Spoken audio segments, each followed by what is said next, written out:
Bruce Bogtrotter and the cake. How can she get away with it? Lavender said to Matilda. Surely the children go home and tell their mothers and fathers.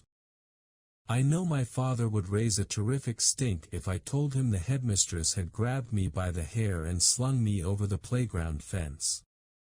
No, he wouldn't, Matilda said, and I'll tell you why.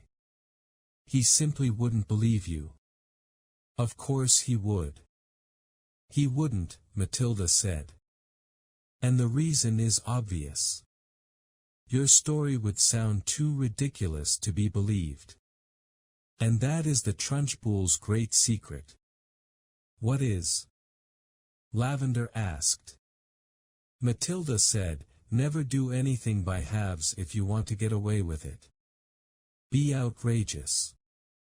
Go the whole hog. Make sure everything you do is so completely crazy it's unbelievable. No parent is going to believe this pigtail story, not in a million years. Mine wouldn't. They'd call me a liar. In that case, Lavender said, Amanda's mother isn't going to cut her pigtails off. No, she isn't, Matilda said. Amanda will do it herself. You see if she doesn't. Do you think she's mad? Lavender asked. Who? The Trunchbull. No, I don't think she's mad, Matilda said. But she's very dangerous. Being in this school is like being in a cage with a cobra. You have to be very fast on your feet. They got another example of how dangerous the headmistress could be on the very next day. During lunch an announcement was made that the whole school should go into the assembly hall and be seated as soon as the meal was over. When all the 250 or so boys and girls were settled down in assembly, the Trunchbull marched on to the platform. None of the other teachers came in with her. She was carrying a riding crop in her right hand. She stood up there on center stage in her green breeches with legs apart and riding crop in hand, glaring at the sea of upturned faces before her. What's going to happen? Lavender whispered. I don't know, Matilda whispered back. The whole school waited for what was coming next. Bruce Bogtrotter, the Trunchbull barked suddenly. Where is Bruce Bogtrotter? A hand shot up among the seated children. Come up here, the Trunchbull shouted. And look smart about it. An 11-year-old boy who was decidedly large and round stood up and waddled briskly forward. He climbed up onto the platform. Stand over there. The Trunchbull ordered, pointing. The boy stood to one side. He looked nervous. He knew very well he wasn't up there to be presented with a prize. He was watching the headmistress with an exceedingly wary eye, and he kept edging farther and farther away from her with little shuffles of his feet, rather as a rat might edge away from a terrier that is watching it from across the room. His plump flabby face had turned gray with fearful apprehension. His stockings hung about his ankles. This clot, boomed the headmistress, pointing the riding crop at him like a rapier, this blackhead, this foul carbuncle, this poisonous pustule that you see before you is none other than a disgusting criminal, a denizen of the underworld, a member of the mafia. Who, me? Bruce Bogtrotter said, looking genuinely puzzled. A thief. The Trunchbull screamed. A crook. A pirate. A brigand. A rustler. Steady on, the boy said. I mean, dash it all, headmistress. Do you deny it, you miserable little gumboil? Do you plead not guilty? I don't know what you're talking about, the boy said, more puzzled than ever. I'll tell you what I'm talking about, you suppurating little blister. the Trunchbull shouted. Yesterday morning, during break, you sneaked like a serpent into the kitchen and stole a slice of my private chocolate cake from my tea tray. That tray had just been prepared for me personally by the cook. It was my morning snack. And as for the cake, it was my own private stock. That was not boy's cake. You don't think for 1 minute I'm going to eat the filth I give to you. That cake was made from real butter and real cream. And he, that robber bandit, that safecracker, that highwayman standing over there with his socks around his ankles stole it and ate it. I never did, the boy exclaimed, turning from gray to white. Don't lie to me, Bogtrotter, barked the Trunchbull. The cook saw you. What's more, she saw you eating it. The Trunchbull paused to wipe a fleck of froth from her lips. When she spoke again her voice was suddenly softer, quieter, more friendly, and she leaned towards the boy, smiling. You like my special chocolate cake, don't you, Bogtrotter? It's rich and delicious, isn't it, Bogtrotter? Very good, the boy mumbled. The words were out before he could stop himself.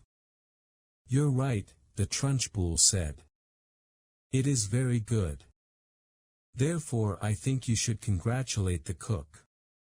When a gentleman has had a particularly good meal, Bogtrotter, he always sends his compliments to the chef. You didn't know that, did you, Bogtrotter? But those who inhabit the criminal underworld are not noted for their good manners. The boy remained silent. Cook! The Trunchbull shouted, turning her head towards the door. Come here, cook. Bogtrotter wishes to tell you how good your chocolate cake is.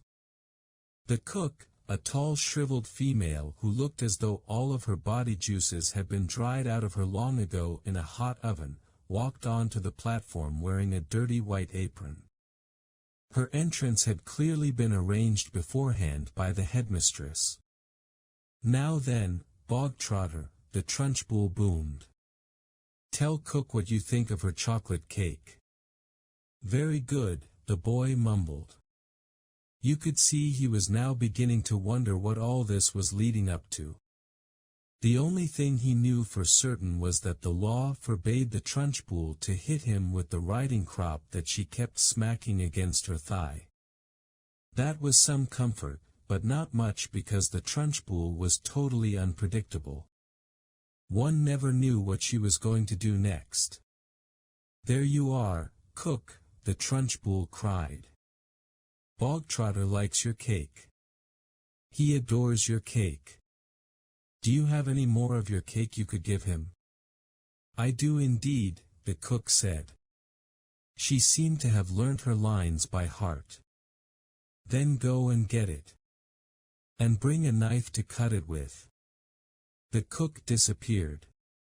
Almost at once she was back again staggering under the weight of an enormous round chocolate cake on a china platter.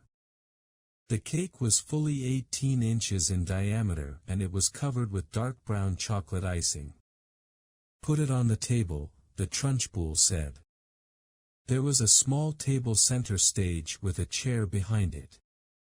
The cook placed the cake carefully on the table. Sit down, Bogtrotter, the Trunchbull said. Sit there. The boy moved cautiously to the table and sat down. He stared at the gigantic cake. There you are, Bogtrotter, the Trunchbull said, and once again her voice became soft, persuasive, even gentle. It's all for you, every bit of it. As you enjoyed that slice you had yesterday so very much, I ordered cook to bake you an extra large one all for yourself. Well, thank you, the boy said, totally bemused. Thank cook, not me, the Trunchbull said. Thank you, cook, the boy said. The cook stood there like a shriveled bootlace, tight-lipped, implacable, disapproving. She looked as though her mouth was full of lemon juice. "Come on then," the Trunchbull said. "Why don't you cut yourself a nice thick slice and try it?" "What? Now?" the boy said, cautious. He knew there was a catch in this somewhere, but he wasn't sure where. "Can't I take it home instead?" he asked. "That would be impolite," the Trunchbull said, with a crafty grin. "You must show Cookie here how grateful you are for all the trouble she's taken." The boy didn't move. "Go on, get on with it," the Trunchbull said. "Cut a slice and taste it. We haven't got all day." The boy picked up the knife and was about to cut into the cake when he stopped. He stared at the cake. Then he looked up at the Trunchbull, then at the tall stringy cook with her lemon juice mouth. All the children in the hall were watching tensely, waiting for something to happen. They felt certain it must. The Trunchbull was not a person who would give someone a whole chocolate cake to eat just out of kindness. Many were guessing that it had been filled with pepper or castor oil or some other foul-tasting substance that would make the boy violently sick. It might even be arsenic and he would be dead in 10 seconds flat. Or perhaps it was a booby-trapped cake and the whole thing would blow up the moment it was cut, taking Bruce Bogtrotter with it. No one in the school put it past the Trunchbull to do any of these things.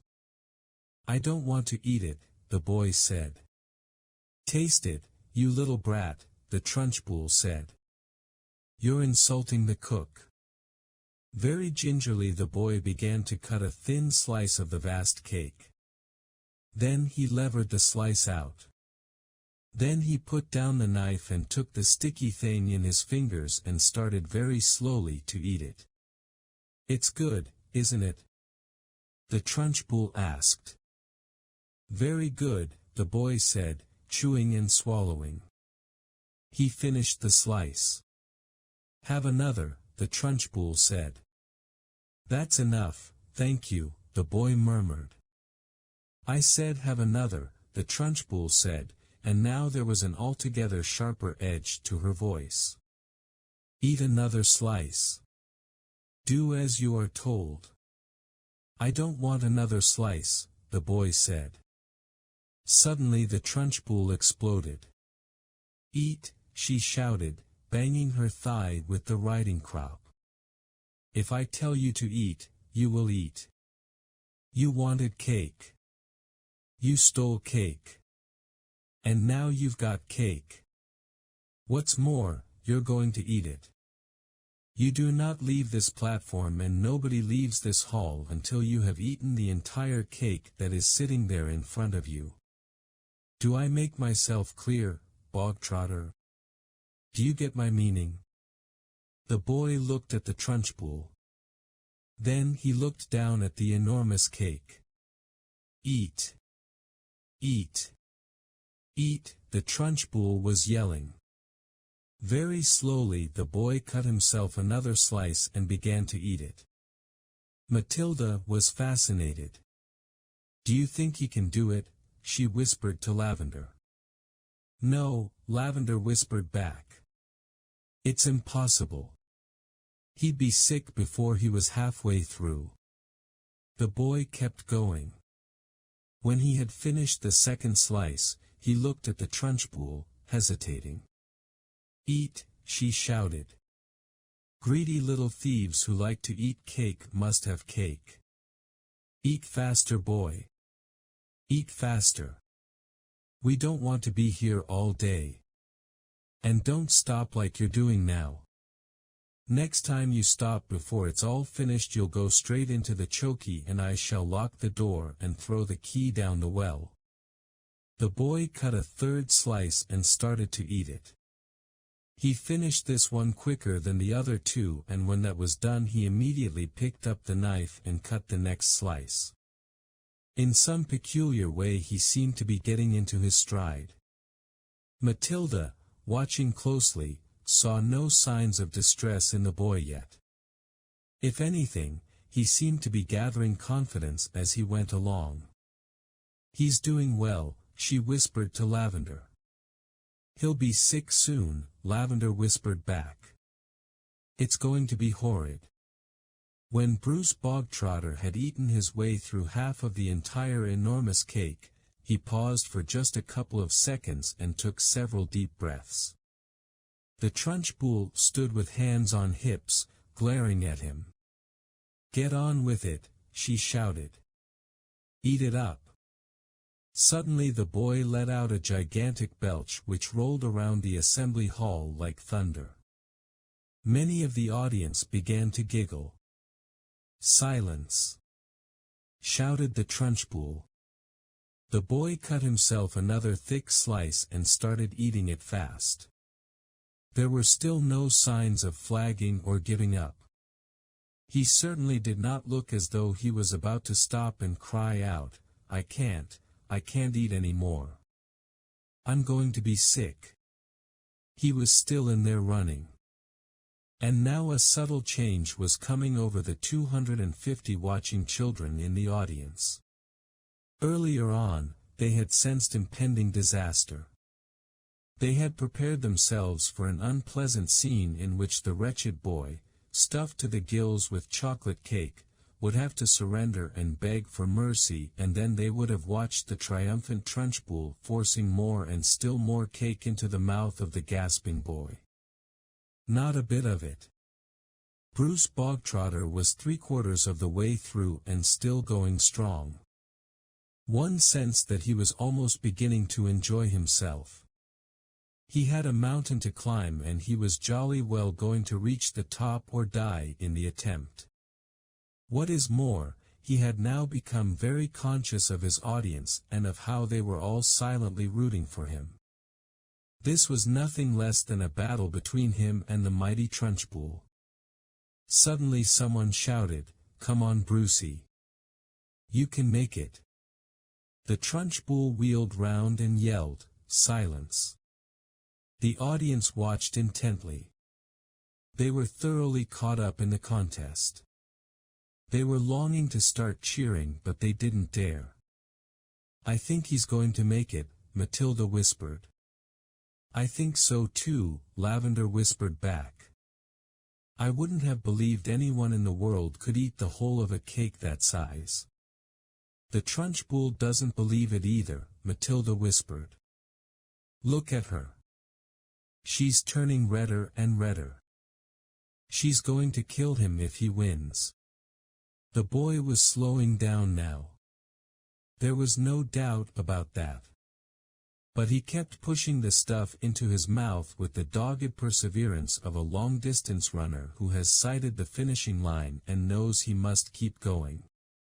As the very last mouthful disappeared, a tremendous cheer rose up from the audience and children were leaping on to their chairs and yelling and clapping and shouting, "Well done, Brucey.